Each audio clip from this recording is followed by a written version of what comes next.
Caesars Palace is a AAA four-diamond luxury hotel and casino in Paradise, Nevada, United States, situated on the west side of the Las Vegas Strip, between the Bellagio and the Mirage. The palace was established in 1966 by J. Sarno, who sought to create an opulent facility that gave guests a sense of life during the Roman Empire. It contains many statues, columns and iconography typical of Hollywood Roman period productions, including a 20-foot statue of Julius Caesar near the entrance. Caesars Palace is now owned and operated by Caesars Entertainment Corporation. As of 2015, the hotel has 3,960 rooms and suites in 6 towers and a convention facility of over 300,000 square feet. The Hotel U has a very large range of restaurants, including several serving authentic Chinese cuisine to cater to the wealthy East Asian gamblers. Caesars Palace is one of the most prestigious casino hotels in the world and one of Las Vegas's largest and best-known landmarks. It is closely associated with the entertainment industry and has served as a venue for boxing since the late 1970s. And hosted the Caesars Palace Grand Prix from 1981 to 2. Notable entertainers who have performed at Caesars Palace include Frank Sinatra, Sammy Davis Jr., Rod Stewart, Celine Dion, Cher, Bette Midler, Liberace, Liza Minnelli, Elton John, Julio Iglesias, Judy Garland, David Copperfield, Tony Bennett, Gloria Estefan, Luis Miguel, Janet Jackson, Jerry Seinfeld, Mariah Carey, Matt Goss and Deanna Martin. The main performance venue is the Coliseum at Caesars Palace, a 4,296-seat stadium with a 22,450 square feet stage, which was originally built at a cost of $95 million for Celine Dion's show, A New Day, in 2003. After a departure in 2007, Dion returned to the Coliseum with her new show entitled Celine in March 2011, which is under contract for 70 shows per year through 2017. From the outset, Caesars Palace has been oriented towards attracting the high rollers. The modern casino facilities include table games such as blackjack, craps, roulette, baccarat, Spanish 21 mini baccarat, Parigao and Parigao poker. Caesars Palace's 4,500 square feet 24-hour poker room currently lies in heart of the gaming floor between the Coliseum and the Race and Sports Book. It moved there in June 2014, when Pure Nightclub underwent an expansion and annexed its space.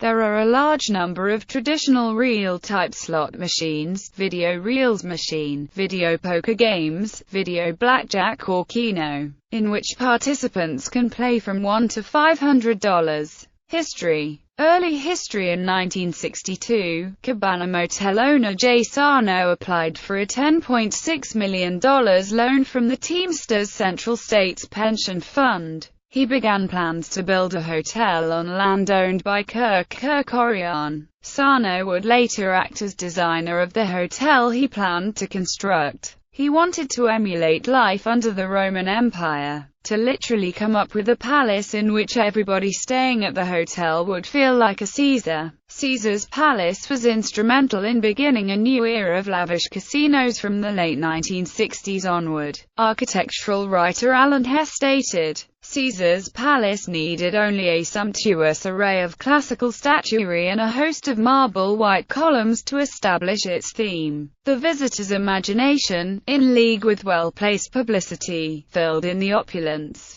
Jefferson Graham wrote that the result was the gaudiest, weirdest, most elaborate, and most talked about resort Vegas had ever seen. Its emblem was a chesty female dipping grapes into the waiting mouth of a recumbent Roman, fitted out in toga, laurel wreath, and phallic dagger. At the inauguration ceremony of the hotel on August 5, 1966, Sarno and his partner Nate Jacobson spent $1 million.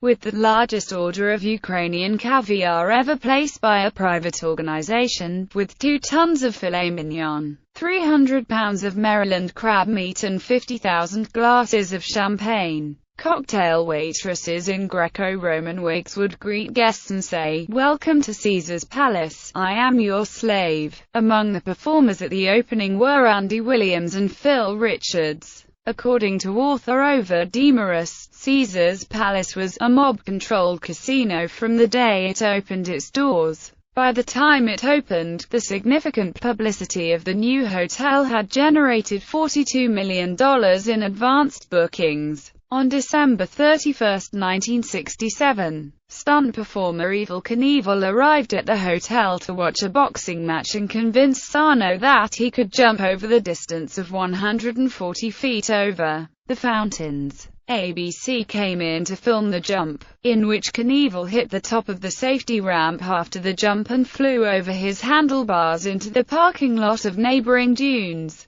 fracturing his pelvis, several bones and suffering a concussion. He lay in a hospital unconscious for 29 days in a coma before recovering. On April 14, 1989, Knievel's son Robbie successfully completed the jump. The first casino at the hotel was named Circus Circus. It was intended to be the world's liveliest and most expensive casino, attracting elite gamblers from around the world. In 1969, a federal organized crime task force accused the casino's financial manager, Jerome Zarowitz, of having ties with organized crime figures in New York and New England. Although Zarowitz was never tried, the task force pressured Sarno and his other investors to sell the casino, which led to it being acquired by Lum's restaurant chain owners Stuart and Clifford S. Pearlman for $60 million.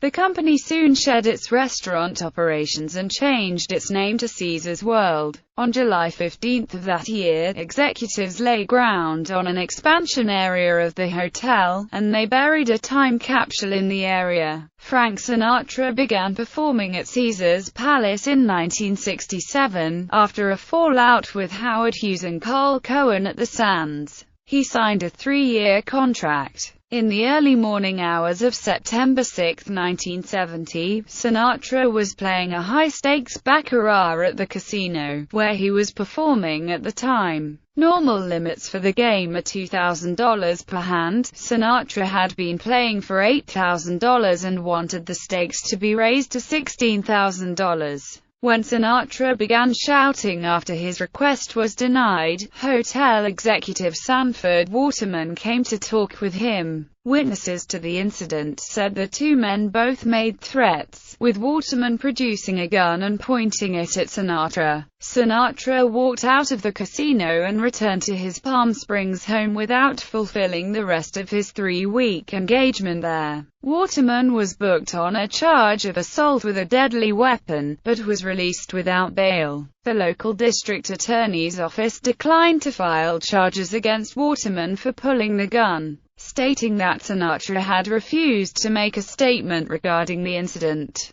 Despite swearing to never perform at Caesars again, Sinatra returned after his retirement in January 1974, and became a frequent performer at Caesars Palace throughout the decade. He was performing at Caesars when his mother Dolly died in a plane crash in January 1977. And in 1979 he was awarded the Grammy Trustees Award in a party at the hotel, while celebrating 40 years in show business and his 64th birthday. When Sinatra was given back his gaming license by the Nevada Gaming Commission in 1981, he became an entertainment public relations consultant at the casino for $20,000 a week. In 1971, some 1,500 African American rights activists stormed the hotel in a protest. The National Welfare Rights Organization was involved with a coalition of welfare mothers, legal services lawyers, radical priests and nuns, civil rights leaders, movie stars and housewives. 5 years later, in the spring of 1976, hundreds of African American workers went on strike at the hotel in the first major strike in Las Vegas history. The entrances to the hotel and casino were blocked, and the hotel lost several $1 million from the strike, including one cancellation worth $500,000. In 1973, the Del Webb Corporation was contracted to build a $8 million 16-story building adjacent to the palace. In 1981, a fire broke out at the hotel, hospitalizing 16 people. The Perlmans sold their shares in Caesars World that year after trying to get a gaming license for a casino in Atlantic City, New Jersey. The New Jersey Casino Control Commission accused the brothers of doing business with people who had organized crime connections. Later history. In the 1986, the annual Teamsters Convention was held at Caesars with a $650,000 party. The lavish feast included caviar, crab claws, roast beef and a range of 15 different desserts.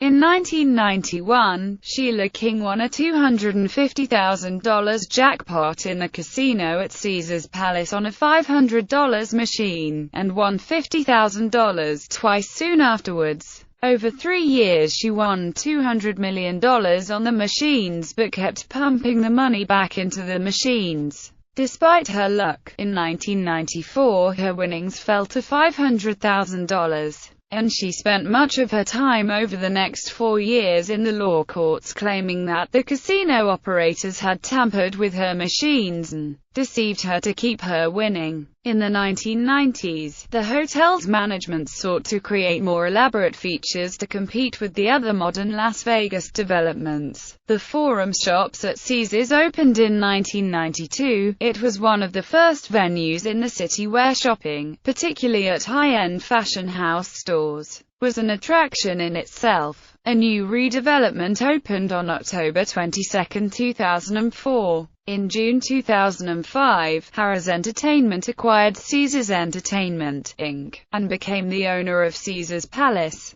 In 2010, Caesars Palace was fined $250,000 by the Nevada Gaming Commission for permitting a high-limit baccarat player to dance on the card table while the game was underway. In 2013, Forbes Travel Guide named the Laurel Collection by Caesars Palace and Restaurant Guy Savoy on its 55th annual listing of Star Award-winning hospitality establishments worldwide. In September 2015, Caesars Palace agreed to pay the Financial Crimes Enforcement Network an $8 million civil money penalty for violating the Bank Secrecy Act.